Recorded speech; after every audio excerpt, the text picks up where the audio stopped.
Hi everyone, welcome to this live class. We are going to start off with a technique class for leaders. Followers are of course welcome to join. A lot of the basic technique is the same, although sometimes it will be implemented slightly differently. And then after 30-40 minutes, we will take a short break before we continue on with a group class with combinations that you can do with your partner or without a partner. Aimed at level 2 and up. So if you've taken a beginner's class, if you know some of the basics, you should be able to follow most of it, although it might get slightly harder towards the end. So just please join the class, see what you can get from it. So we're going to start with the technique. We're going to stand straight up, collect the feet. We're going to just pull up through our center here, feeling that we lengthen our entire spine, pulling the ribs up, and then we're going to pull the shoulders down. Okay, so we can stretch up through the center, roll the shoulders, pull them down, and feel that your head is on top of your spine. We have a tendency to stretch it forward. Make sure you keep it on top. See if you can do this little side to side wiggle. That's a good indication that your head is in the right position. Okay, so keeping this posture throughout all the exercises, we're gonna work a little bit on the transition of the axis today on the standing leg. So first to begin, we're going to just have our feet together, slightly relax the knees. Remember, pull up and pull down here. We're going to bring our axis forward and slightly bend the knees. And back again. So now my weight, I feel, is over my heels, so my axis is back. And I bring my whole axis, so that means both hips and shoulders together forward until the weight is over my toes. And I bend a little bit just to have this compression, this spring, to get more control as I move further away from the center of my foot. So we go a couple of times back and forth.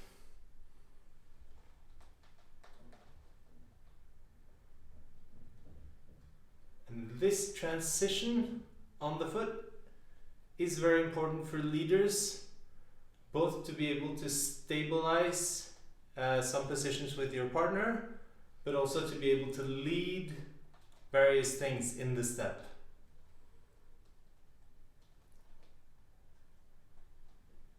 Which we will see very soon. Okay, we can also go to one foot.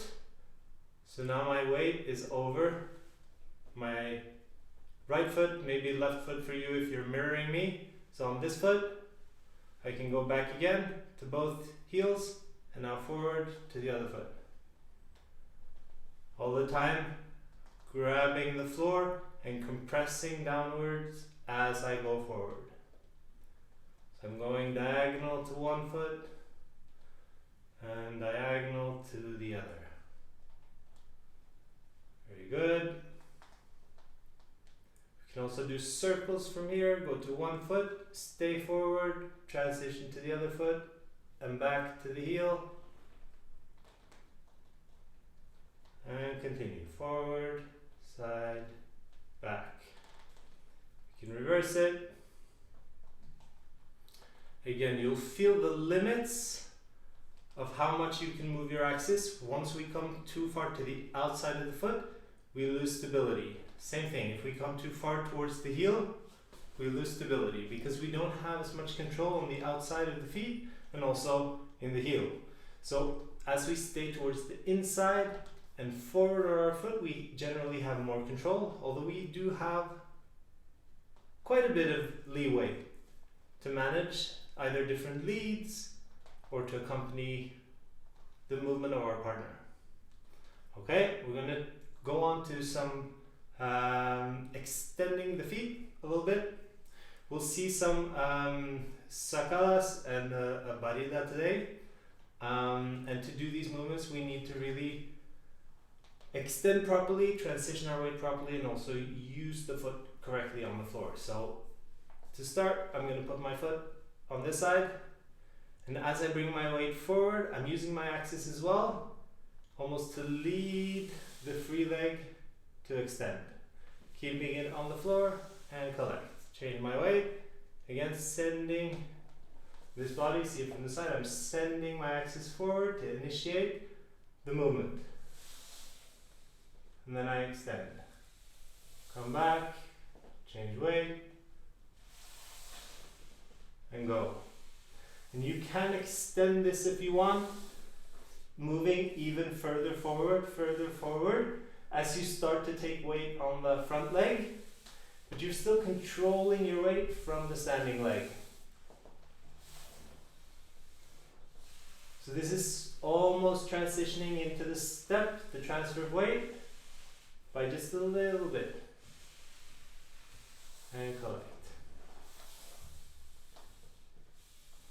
And it's important to separate this moment of extension from the moment of transition of weight when we're doing sakalas, and also to be able to time our steps with the partner. So a couple of more times, each leg, slide.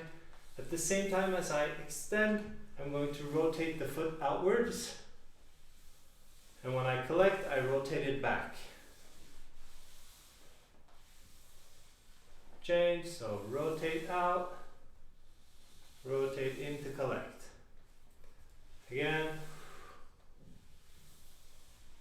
So this rotation of the leg helps us gain better stability, and it's also going to help us for different positions like the parada, the barida, and as a start to a lapis, for instance, like we've seen in the earlier technique classes.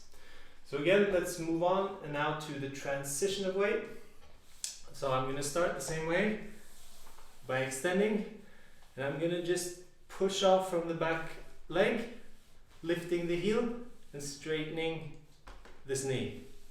So here I'm on my back leg, I push off, slowly straighten, and now I'm in the middle of the step.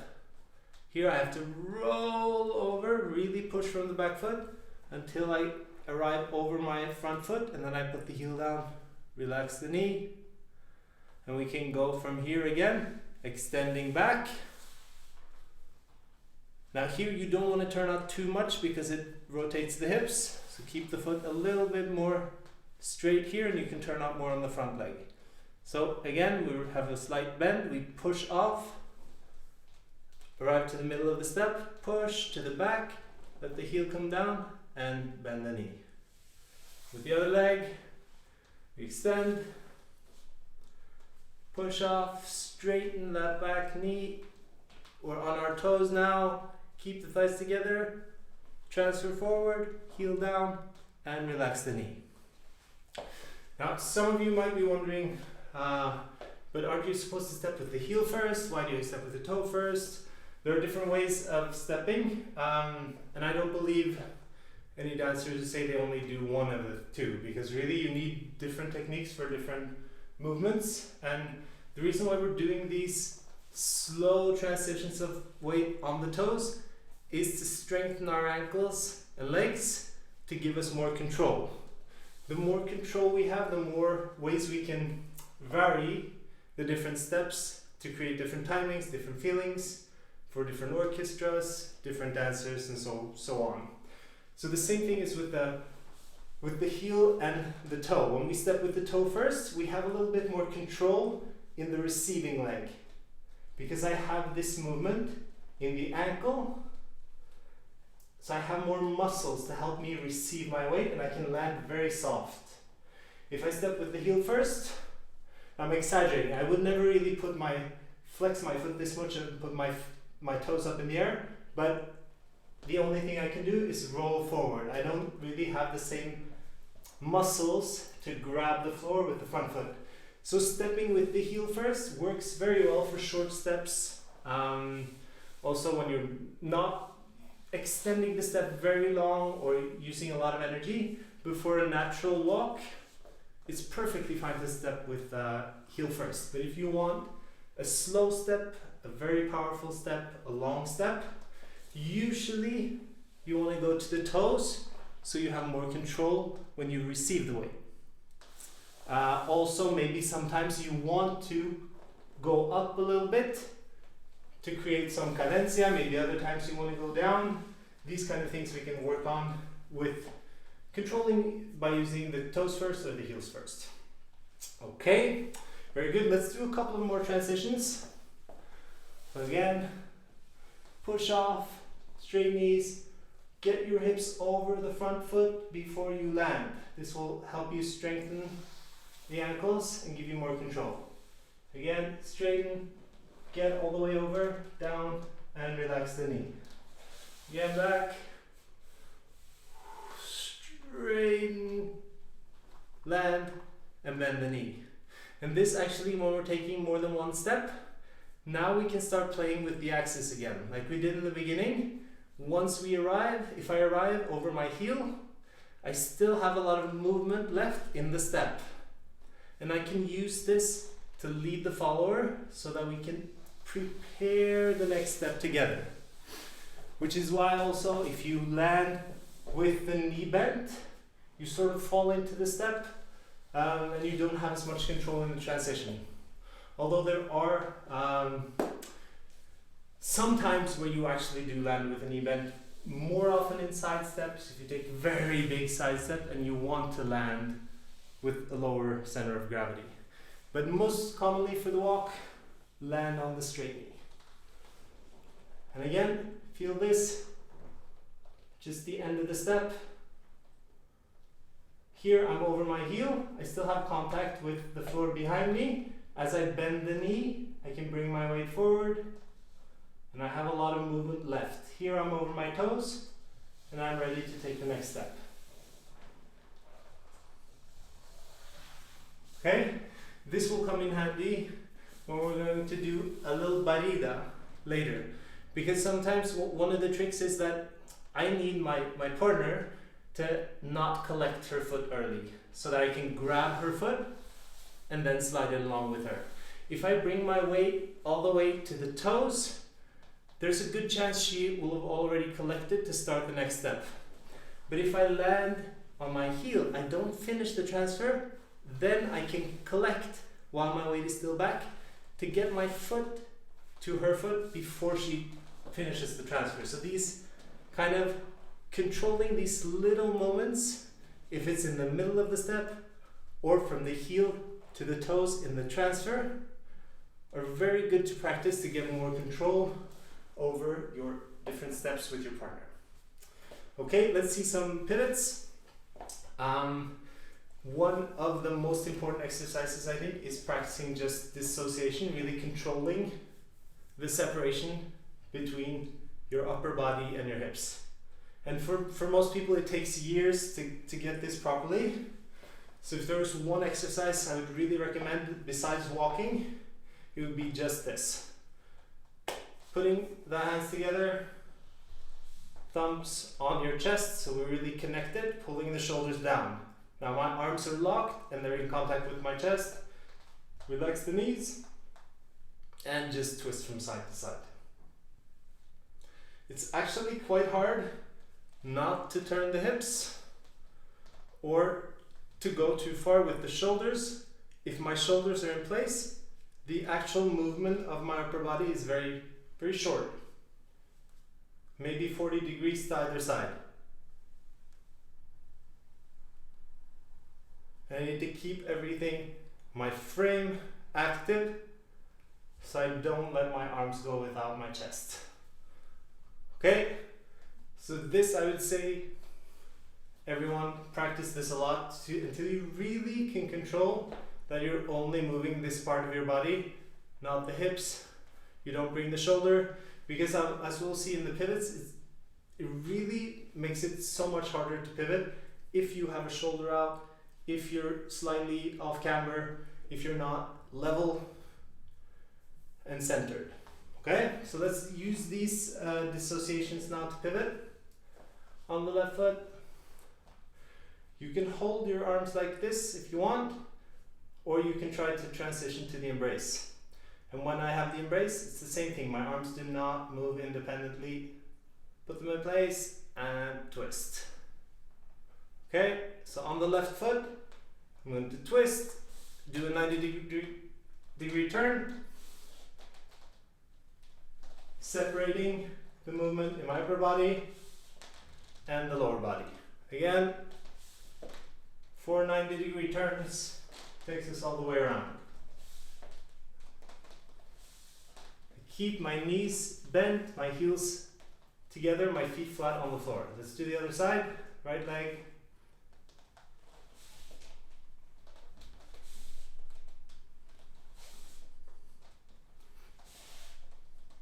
Once more.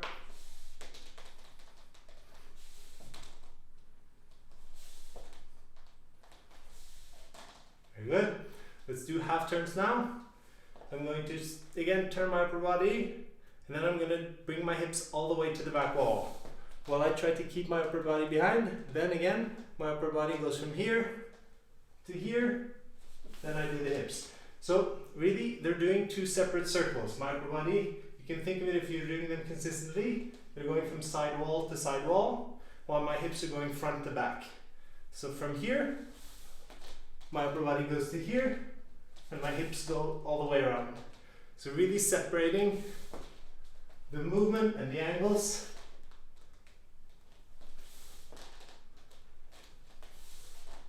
That allows you to keep a continuous movement in the upper body, which makes the balance a little bit easier. Let's do it on the right, or on the other foot.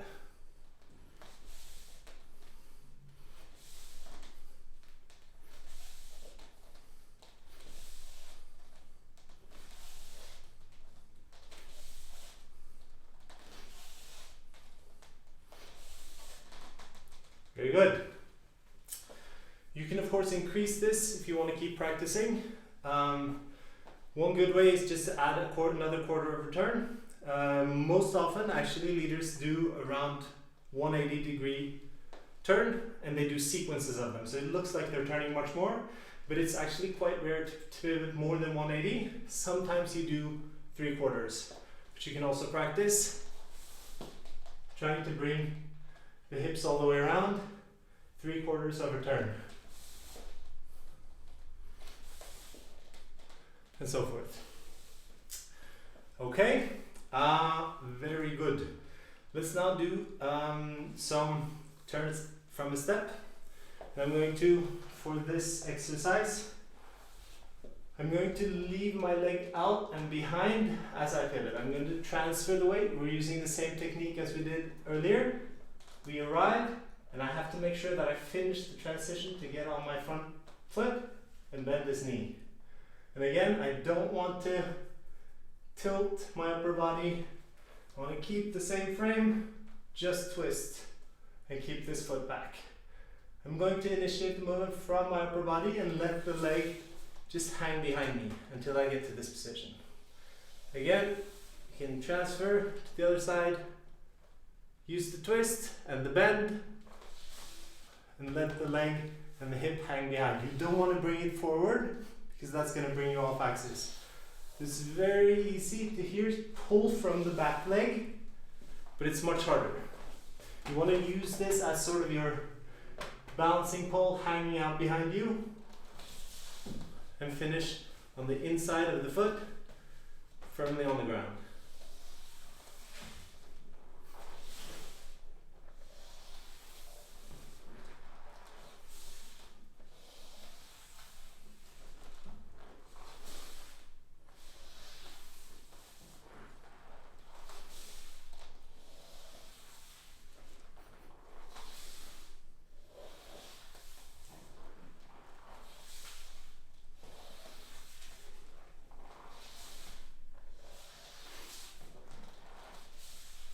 Okay, so these turns are good to practice as a preparation for doing baridas, because often baridas for leaders in turns come from just these kind of pivots with a little planeo, leg out to catch her foot, and then we transition into the actual barida.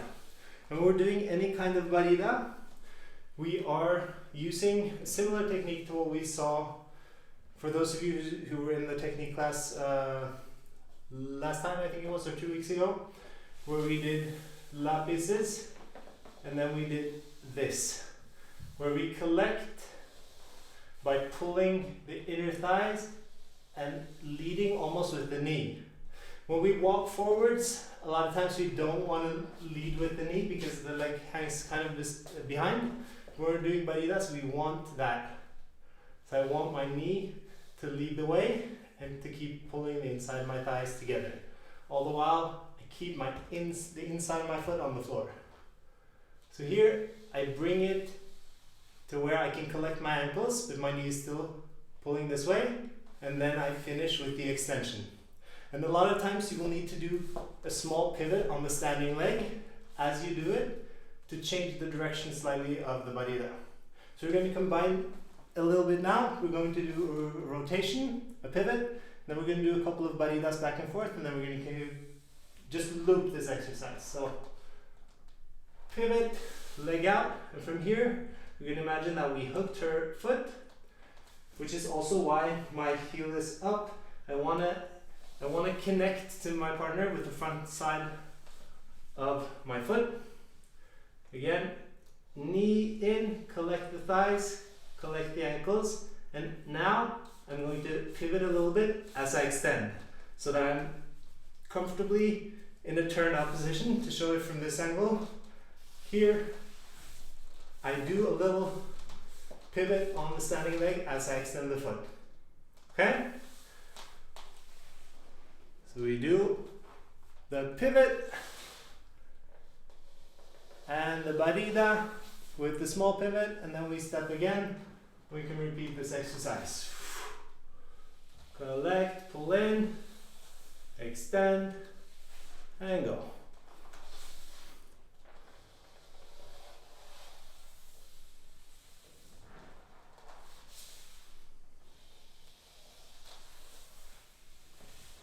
Okay? Very good. Now I want you to see it from the front, just to make note of one thing. When I finish this pivot, when I grab her foot, maybe my feet are a little bit separated, but as I pull in, see how I close the gap here? I don't want to do a barida like this. We're not cowboys, we're tango dancers, elegant, so I really squeeze my thighs together and get my knee first, and then as I extend, this small pivot like we said. Let's do a couple more. Transfer, pivot, catch the foot, collect, and extend. Pivot, barida, extend. If you want, you can try to reverse the barida a couple of times also. Catch, barida forward, and again. Here it starts on the reverse with the foot. It's as she's dragging your foot, but your knee is just letting let your knee bend until it's pulled back. And again, the knee starts it here, and as the foot is going backward, we bend the knee and we go back again. Bend, barida, reverse, and go. Turn, barida, reverse, and go. Pivot, barida, reverse, and go. Very good. We're going to do a different exercise also from these pivots that also start the same way, but we're going to use what's called a front enrosque. 2 weeks ago we saw the backward enrosque, where we loop in and collect to the back. We can also delay the pivot, send the leg around, and bring it in to a front enrosque, which we'll do now. Okay, so we're going to start from the same position. Transfer away, straighten out, arrive on the front leg, bend the knee, and from this position we're just going to swing the leg in a reverse lapis. Then I'm going to use this position where my foot is turned out, so you see my heel is leading this rotation. I'm going to use the energy to turn, and I'm going to collect, squeezing my thighs together and bending my knees. So again, we did lapises earlier, where we rotated out, and as you go the circle, you end up on the inside, and you go to the back. Now we're reversing it, sending the foot out, and the heel is coming around first in the front, because we want this rotation of the foot.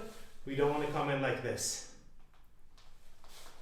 So with the heel, and as the leg brings it in, I'm going to bend the knee, pull this foot in front, and squeeze my thighs together, and just lift the heel on the standing leg to allow the pivot to happen. Okay? Let's try it a couple of times. So extend, transfer. Now swing the leg, let it pull your hips around. So we're actually being more passive with our upper body now, instead of leading from the upper body, which leaves our leg behind. We're keeping our upper body here, sending the leg, and even when it brings our hips around, we try to keep the upper body behind, just like we did in the 180-degree pivots. Because if we let our whole body turn at once, it's very easy to lose control, and it's less clear what direction we're ending in. So again, transition, swing the leg, hold the upper body back. Transition, swing the leg, collect, upper body stays behind.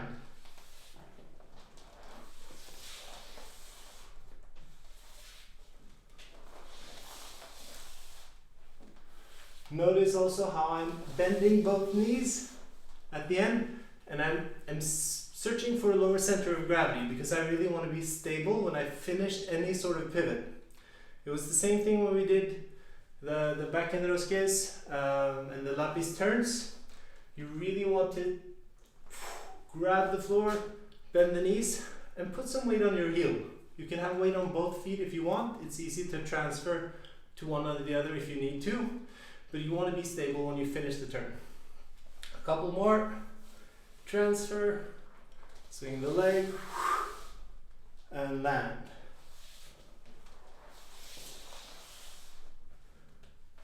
The challenge is not letting your upper body go and pivoting with everything at the same time, but sending just the leg and then letting the leg bring your hips.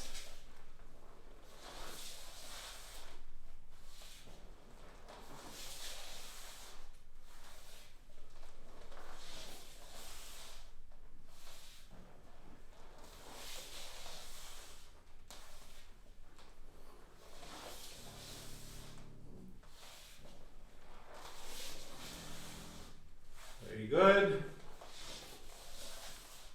And now I'm staying on the same leg, obviously. You can use this position to change your weight. This is done a lot to lead into back sacalas, for example, where you use the front leg to turn your hips longer so you can start back sacalas. It's a way of accelerating the hips so that the hips actually come before your upper body. It's further rotated to lead to sakala. You could also just do a front cross, transition, and do it again.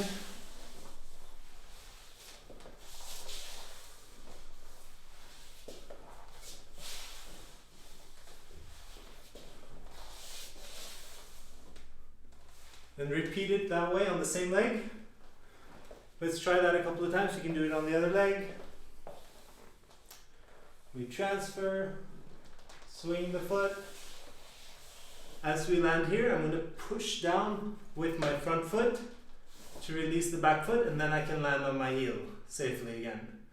So instead of going back immediately, I push the floor to grab it to change. Again, high. Send the leg, pivot, step down with the front leg. It's almost as if you want to put out a cigarette or something on the cigarette butt on the floor. You want to release, really use your the muscles in your feet, step down to take the weight. This is true for followers also in the cross, in any cross where you have to change weight. You don't want to fall down onto your heel, because that will make it much harder to transition to the next step. Instead, you want to lift, push, and make the transition as smooth as you can. Let's do it a couple of more times to each side. Swing the leg, push the floor, and repeat. Swing the leg, push the floor, swing, roll through the foot and land.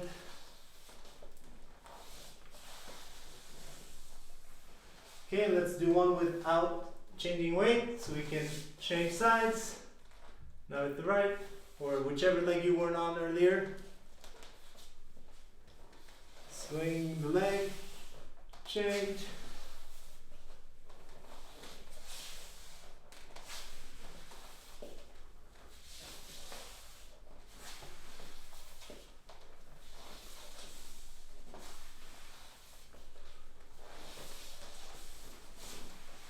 And really notice how my hips are really turning without my upper body. That's maybe the most important thing that I can give you today, is really master separating the lower body from the upper body, because any turn you want to do with a partner, if you can keep your hips and upper body moving separately, that is the key to doing any sort of extended turn where you separate the pivot from the hips and the upper body, and you can chain various turns together. And as I said, it's usually about 180 degrees. Not sometimes maybe a little bit more, but usually just half turn. So those are good to practice. To finish, to wrap up, we can also review the back end rosques that we did a couple of weeks ago, now that we've done the front ones.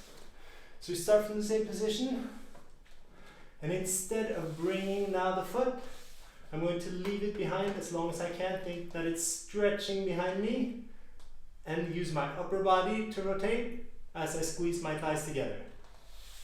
If I keep the big toe on the floor, it will at the last second collect into a good position for the back end rosque. And here we can finish either on the front foot or the back foot, depending on what we want to do. So we can try now landing on the back foot and repeating with the same leg.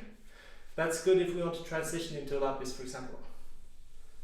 So transfer, use the upper body, leave this leg behind, and also rotate it opposite.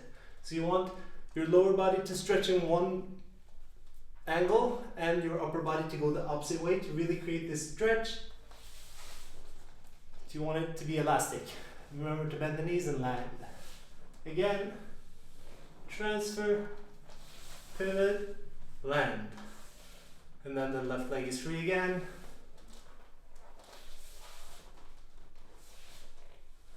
So notice that it's really, your upper body doesn't have to do much in this turn. The upper body does the preparation, and the turn is all hips, since we're only doing 180, which is what makes it easier.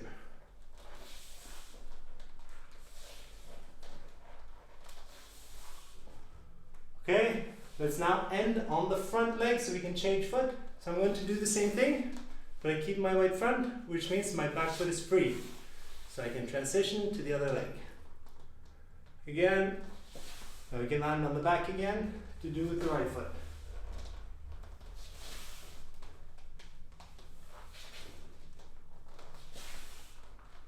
And really try to feel this stretch along the leg here, and rotate this heel.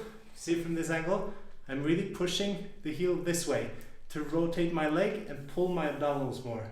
Because the more stretchy elastic power I have here, the more energy I can send to my hips from my upper body. We're using the abdominals not to contract too much, but to let them lengthen and stretch so that they're elastic, and using that energy to pull us around.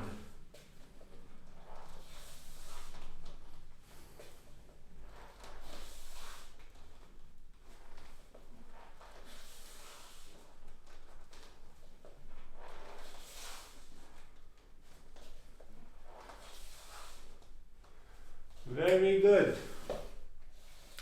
So we're going to take a short break. I hope you enjoyed the technique class. So stick around. We'll be doing some combinations for leaders and followers together or separately as you want in about 10 minutes. So we'll take a break, put on some music for you, and we'll be back shortly. So stick around.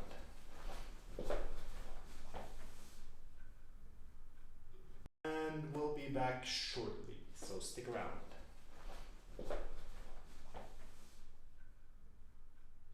And we'll be back shortly, so stick around.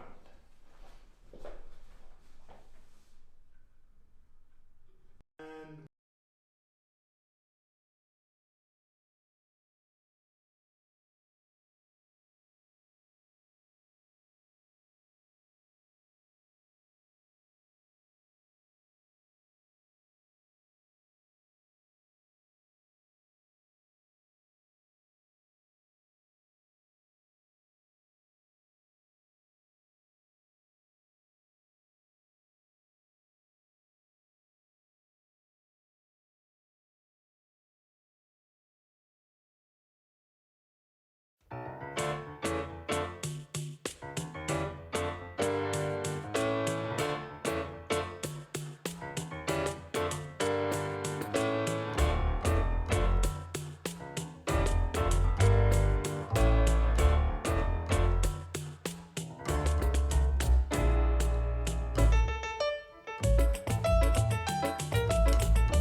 Welcome back everyone. It's time for the combination and we are going to start with the basic structure of the step and then we're going to add a couple of extra things to it to make it a little bit more interesting but also a little bit more complicated. So try the first one, and if you feel like you can handle that well, then you can try the other variations that we're doing later. So let's show the combination to start.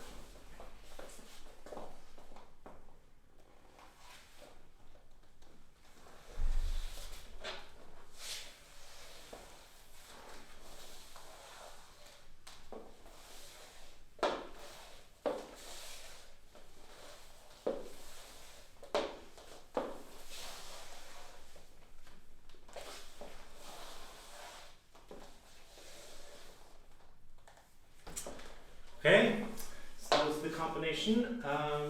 Let's show it to you again and explain. We're starting in the cross system, so we have to be on opposite sides. I'm on my right foot. And I'm also on my right foot, followers on the right foot. So we start with the forward step for leaders in the cross system. And I prepare the cross, lead the cross, and I stay here on the same leg, which is why we did all these exercises earlier to control. I lead the ocho, and as she steps forward, I do a sacada with my left leg. I step in, and as she turns, I bring my arm around her back so that I can lead her to only take forward steps. So she takes steps, I'm going to collect and do a small side step. Collect, side step. So I'm going, leading her in a circle all the time, taking small side steps, changing the angle until we do a full circle. Then I'm going to have her step around, I collect, and I put out my foot for a parada. I let her step over, but as she steps over again, I'm going to use the position of my foot as a sacada. So I just want to transfer my hips into the place where she just was.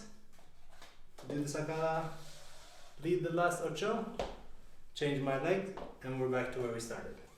So we'll do it again and I'll explain a little bit what the follower is doing. So we both start on our right foot. Here, this is a small step to begin. So I do extend the leg, but it's quite a small step, and I try and stay on the ball of my foot until, and I resist putting the heel down so that I can sort of give him more intention going forward. When I have no choice, I put the heel down, and he leads me to do the cross.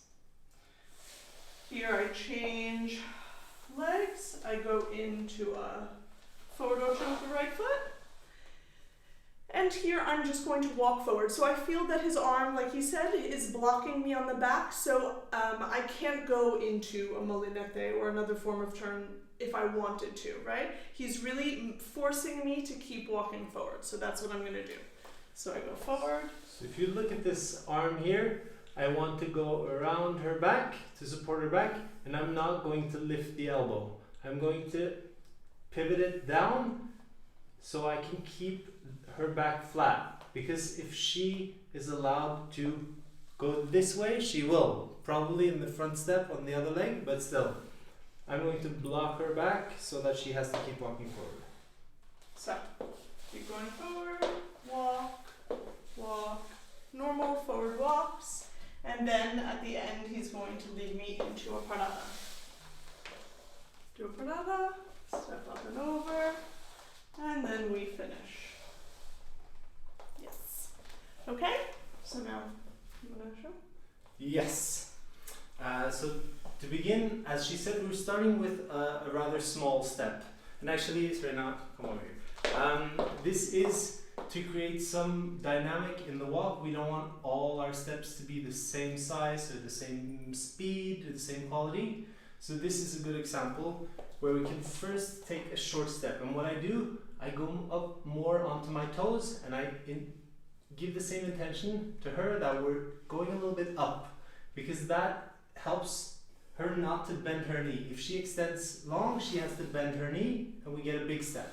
If I keep the leg straight by going more up, I it's just take sort a of- small step. we're approaching the step from above. To take a short, small step, where we really use our toes to grab the floor because we want this to be slow also. And that as we transition, we start bending to take a bigger step with more energy.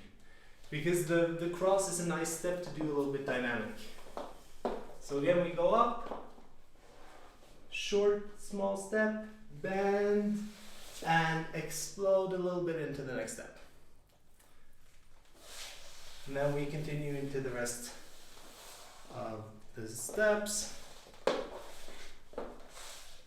And it really doesn't matter how we are synchronized, as long as we are synchronized. I step when she steps, I collect when she steps. Whether that is with her right leg or with her left leg together with mine, it doesn't really matter. I can do either.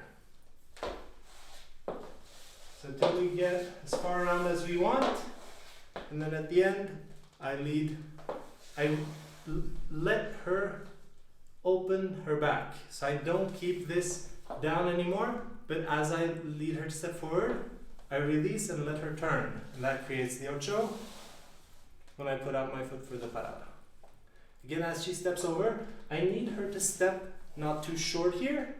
She needs to take a proper size step so that I actually have the space to move my hips in behind her. If the step is too short, when I move forward, I will hit her hips so I can't do a sacada. So she needs to actually, I need to lead this step actually to be bigger. And then I transfer my weight to go in, and she gets a small ocho just to finish the step in front of me. Okay, so the leader steps, let's do it together. Starting with our weight on the right leg, stepping with the left. So just extend the foot, don't bend, but go rather up, onto the toes, collect, and bend. Then we do the next step from a little bit lower so that we can stretch more all the time, keeping this upper body towards our partner, and we lead the cross and the ocho. I have to pivot a little bit as I collect to get this angle for the next sacada, because I don't want to cross over my own leg. This is very unstable, so I want to rotate the leg that I'm standing on to get the angle for the sacada. So lead the cross, ocho, pivot slightly into the sacada, and I have to extend before I move my entire weight. Extend, lead her, and then transfer over. As she comes around, I bring my elbow onto her back so I have contact with her whole back. And when she steps, I collect. She steps, I open. She steps, I collect. So I'm stepping in a small circle, and the size of this, the size and angle of this side step decides how big of a circle we go. If I keep my heels more together and just rotate on the spot, the entire circle is smaller, which could be appropriate for a more crowded milonga. Or you can take more of a side step to create a bigger circle if you have the space for it. And then in the end, I collect, and I have to time this with her forward step on her left leg, so she can do a forward ocho. So just make sure whenever she is on her right leg here, she can go with the left into the ocho. So it doesn't matter if I'm collecting at that point or if I'm opening at that point. If I'm opening, I have to transfer, change, and do the parada. If I'm already collecting as I lead it, I'm already where I need to be to do the parada. Step over, and remember this, as she steps, we're going transferring around and pivoting. So I'm taking her space, she's going this way, I'm going in behind her back with my whole body, pivot to accompany her, let her do the last ocho, and collect. Let's do that again. Leaders. Ready? So with the weight on our right, short step up. Prepare for the cross, lead the cross. Now she steps over, sacada, arm on her back, and we step around. Keeping this contact with her back to make sure she only steps forward. So when I want to, I lead her on her left foot, forward ocho, parada. She steps over, I go in, and she does the final ocho, I collect. Okay, let's see the follower steps. Okay, so again, I'm going to start on my right foot. I extend the left leg, very small step. So I really want to come up onto the ball of the foot.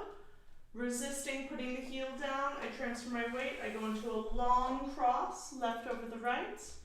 Here, I'm going to transfer my weight. So I transfer the weight, rotate the upper body first, then the hips come around. I take a forward ocho and another forward ocho. And then this is where I start the forward walks. So I walk 1, 2. And when I'm walking in a circle, you want to pivot a little bit so that you keep the line of the foot, right? Because it is small pivots to keep being able to walk in a circle. Then I come to the end of the circle. He leads me into a parada. I lift the right leg up and over his leg. He leads a long step here. Again, this is a forward ocho. One more small forward ocho, and we collect. And we do it again.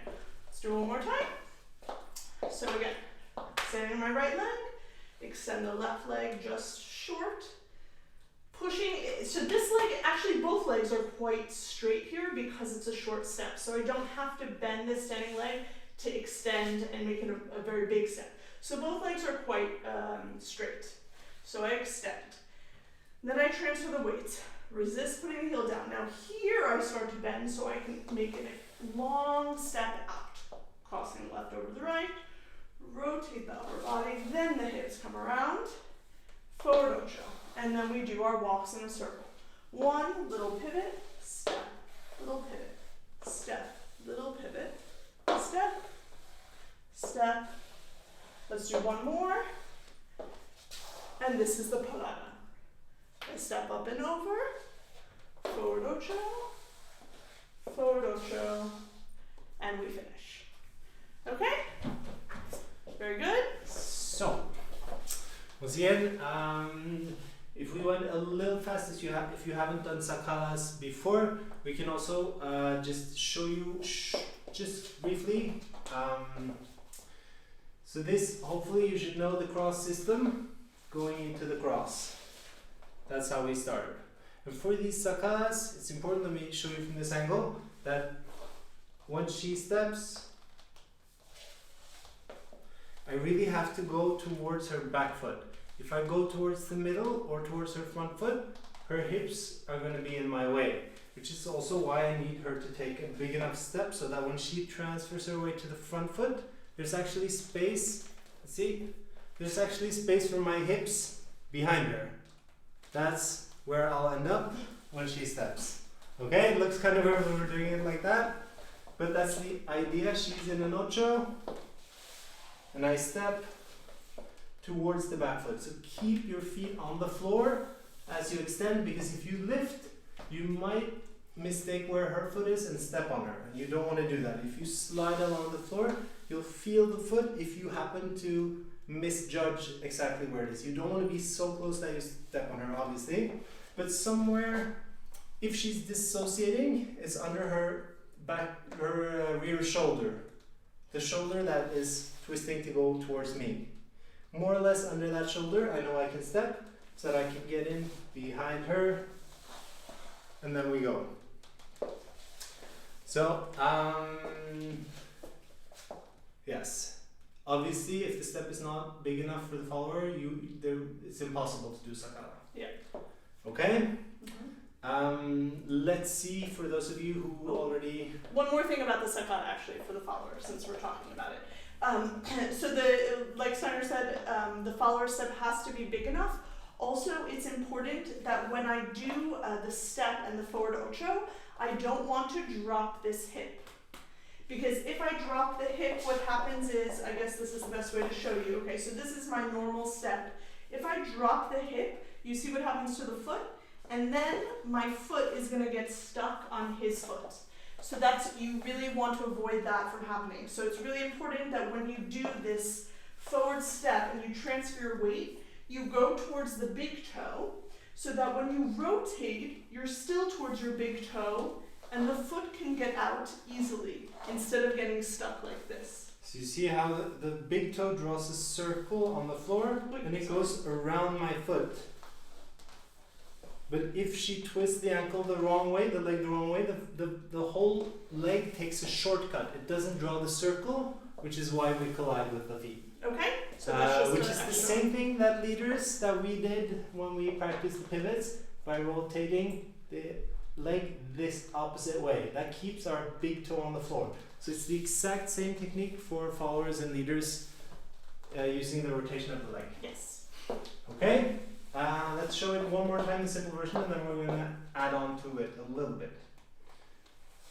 So short step, prepare, and bigger step. You can take your time with the sacada also. You don't have to do it quickly.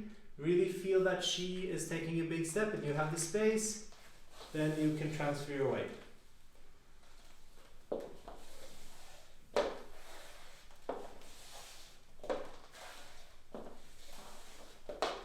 So the other thing, not only my arm on her back, but the other thing that keeps her in the right direction with her upper body is this hand.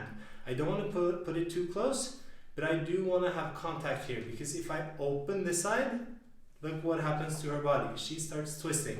If I keep this a little bit of resistance, it pushes her shoulder back into the right position, so that she's not turning towards me, but that she's keeping a more 90-degree angle to my body.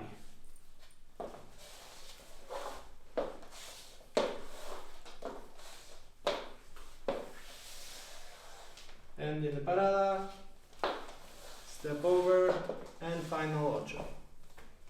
Okay? Now, for the adventurers out there, we're going to add a little bit of something here. So we're going to take advantage of the technique that we're using in the first small step to do barrida. So because we're going up and we're slowly, even if it's a short step, we're very slowly transitioning our weight, I have the chance to, before her weight is all the way there, I can bring my foot and hook my foot on her foot. Okay? So it's really because I'm only on my heel, I'm not all the way towards my toes, and I make sure that she hasn't transferred all her weight yet. I can bring my leg a little bit earlier than I would normally. Then I can finish her transfer of weight so that the leg is free.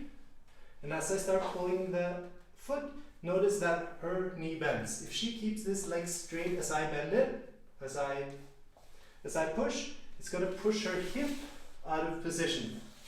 So let the knee be relaxed for all barridas. Again, small step. I get a little bit closer to her. I advance my transition so I can get to this position. When I have contact and she can feel it, it's also less likely that she's going to disappear. So now as I free the leg, I start to push a little bit, and then I extend the foot so that her leg is also extended. And here you can slide if you want to make a bigger step, transfer, and you end in the parada on the right foot. So we're going to use this parada to have her step again over. I transfer back to the other leg. And I'm just going to do a back cross, and we end up in the same position.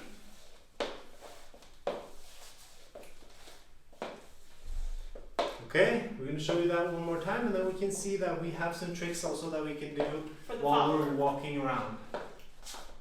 I'm going to say a couple of things here. So, what's important for me in the barrida is that when he transfers my weight, but I want to leave this leg forward, right? So if I collect too soon, then I take away the possibility of him doing the barrida. So, he has me transfer my weight. I leave the foot so he can hook, and the leg that I'm on here, my left leg is bent, right? Then he hooks my foot. Then I also start to bend my knee so he can easily slide my foot. He slides my foot. I try and keep it connected. Okay, then I transfer my weight. That was the most important for me. Then we do the ocho, step over. So one more thing for this varida, I'll show you a couple of ways. It's important again that we keep our thighs together and not open like this, because otherwise our knees are going to crash. So as I'm doing the varida, when our knees bend, they're side by side. So we have the space. If either of us rotate too much outwards, we're not leaving space for the other.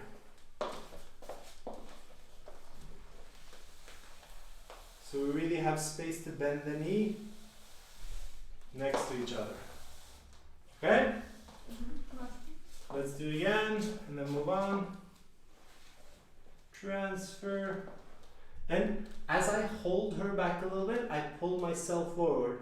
So I'm, instead of transferring together, leaving her free leg open to maybe collecting, I'm holding her a little bit back and advancing my own transition just a little bit. That way I can control that she doesn't collect because she still has weight on the leg. Varida, stretch. Parada. She's going to do just an ocho. I'm going to step back and cross back to change legs so that I can do the same sacada that we just did. And again, walk around. And we can play a little bit in these steps. One thing we can do is use rebounds. We can use back and front.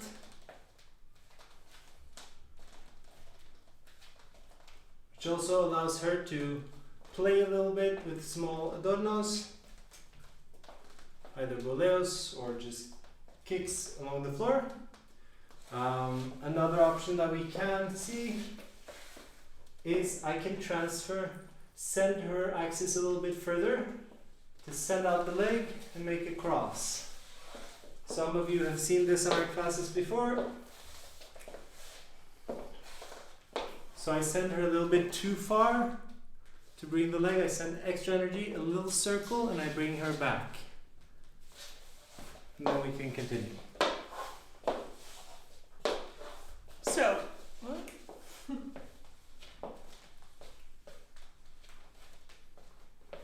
okay, so just one thing about these walks. Generally when I'm walking in the circle, when I am taking the step with the left foot, this is where he's going to stop me and bring me back. So I'm going forward with the left, then I go back with the left to do an embellishment with the right, and then I go forward again. Yeah, so it's usually in this position.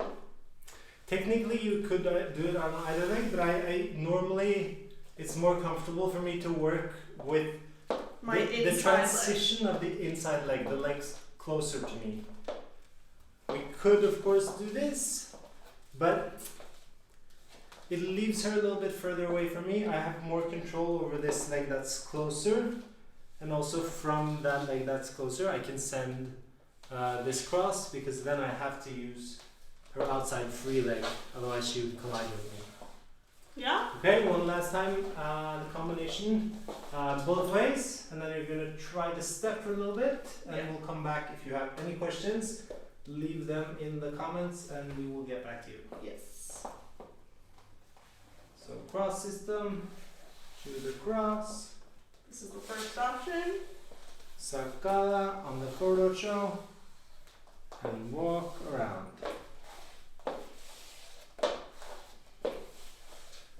Now parada.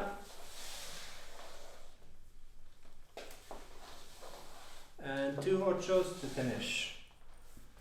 So if the sacadas really don't work, you can't skip them altogether. Use the same structure and just do a forward ocho and then we can walk together. And I can end just with the forward ocho or with the parada, and even without doing the sacada from the parada. So there are options to differentiate based on what you're familiar with and what you're comfortable doing. Yeah. Okay, We'll the show more them advanced all. version. Transfer barrida to parada. Here I'm on my front foot. Transfer to the back to do cross, sacada, walk around, play if you want, maybe a cross, parada, and finish. Very good. So, give it a try. We're going to put on a few songs so you can try these different versions, and then you can ask us any questions that you have, and we will answer them after the few songs. Yes, and we'll do a little review. So, see you in a few songs. Good luck.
las manos rojas de apretar el corazón, ahogando un grito sordo de rencor.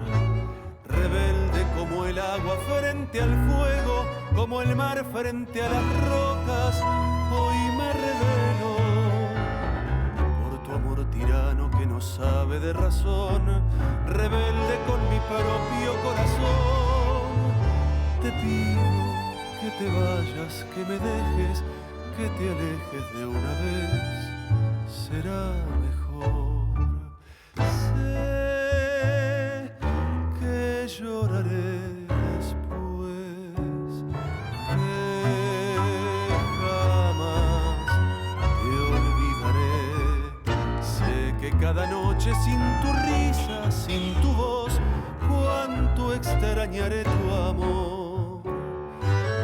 Pero es preferible más perderte a seguir siendo un fantoche solo por verte. No, déjame por favor.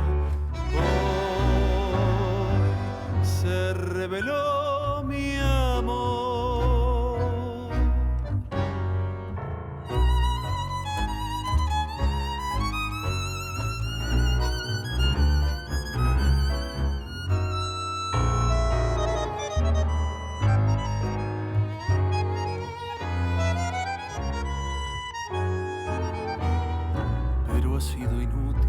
Recibí por tanto amor desprecio, falsedad y humillación. Por eso es que te pido que te vayas, que te alejes de una vez, será mejor. Sé que lloraré después, que jamás te olvidaré. Sé que cada noche sin tu risa, sin tu voz, cuánto extrañaré tu amor. Pero es preferible más perderte a seguir siendo un fantoche solo por verte. No, déjame por favor. Hoy se reveló.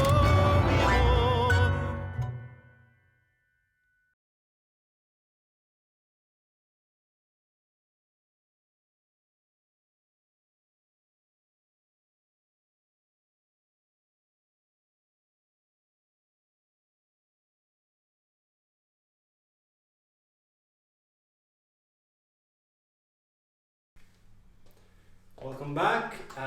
We hope you tried the step and had some experiences with it. We are going to answer a question first, and then we're going to review what we've done.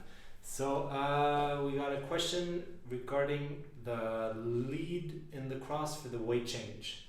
And sometimes, most often with beginner classes, sometimes as teachers, sometimes we simplify a little bit, and some people might say that, oh, when you get to the cross, change your weight. This is for the follower he's talking For the about. follower. Where really you can lead the actual weight transfer in the cross, and you can also do a cross without a weight transfer. So the better you get, the less you should try and do things on autopilot. So the more we continue dancing, the more things we discover that, oh, I can actually lead that. That's interesting. Frequently. So let's see just the actual moment of the cross. So the first thing I need to be able to lead is to have her axis moving in a diagonal line. Because if she moves in a straight line, there's no reason for her foot to cross.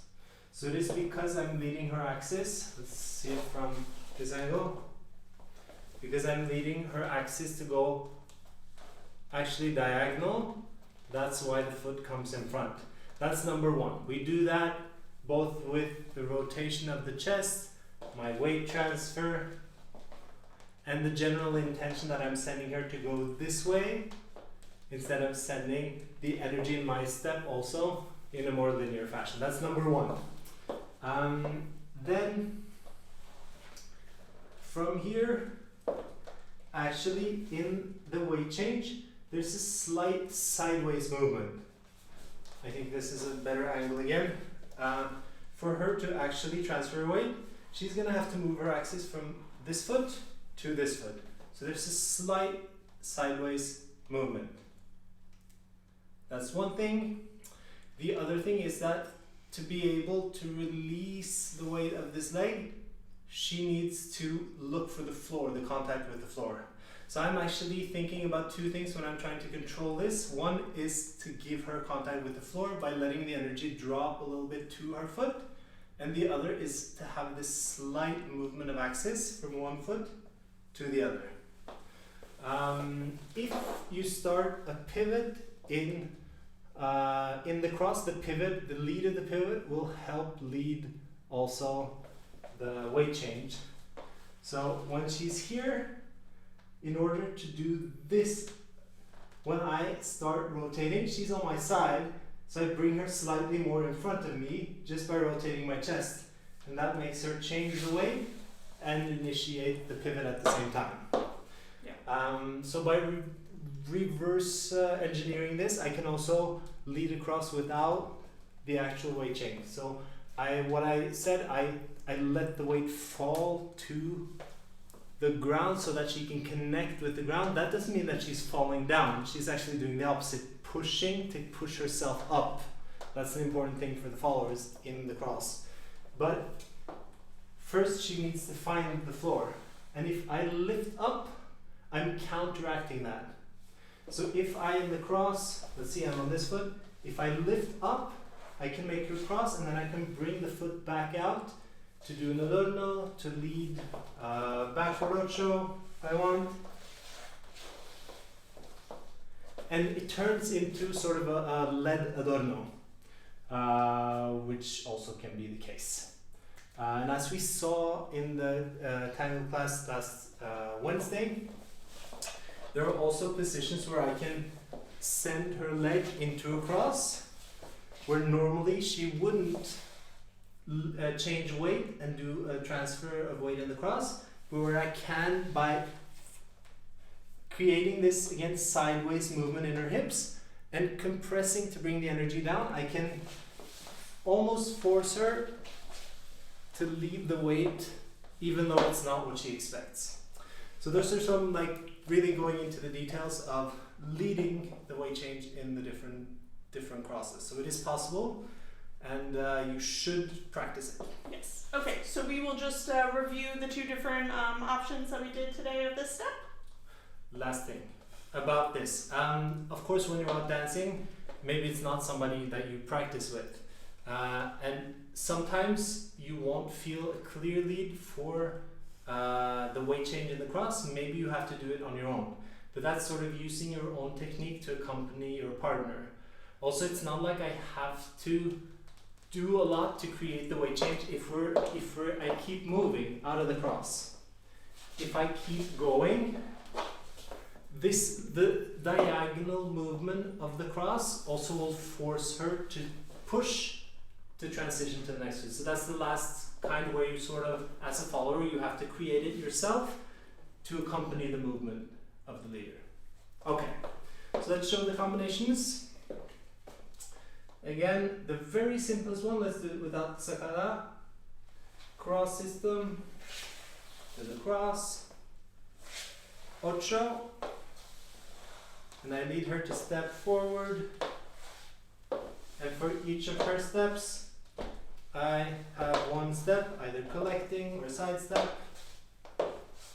I finish with the parada, an ocho. If you don't want to do the parada, you don't have to. And we're back where we started. Okay, so with the sacadas now, short step. Really feel that compression. It's like a spring that you're loading in order to create energy for the next step. That's why we're using this slow transfer, bending and boom. Sacada. Walk around.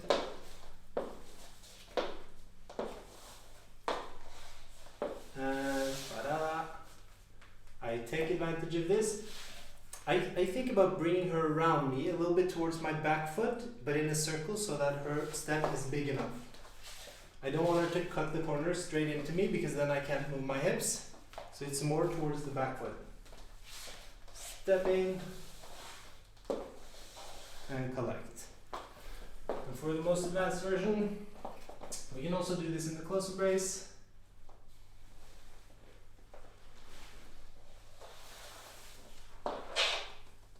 Here we open up to prepare for the sacadas. Again, I close on this side. So we can be closed on one side, even if the open side of the embrace is open. We can do playful, rhythmical play, crosses, finish with the parada, or you can close the embrace if you want. Okay. Very good. If you have any more questions, again, leave them and we'll get back to them when we can. We hope you enjoyed the class and hope to see you next time. Tomorrow is our next class. Yes, at 7. join us for the followers technique and then the Tango 3+. See you. Have a good evening. Bye.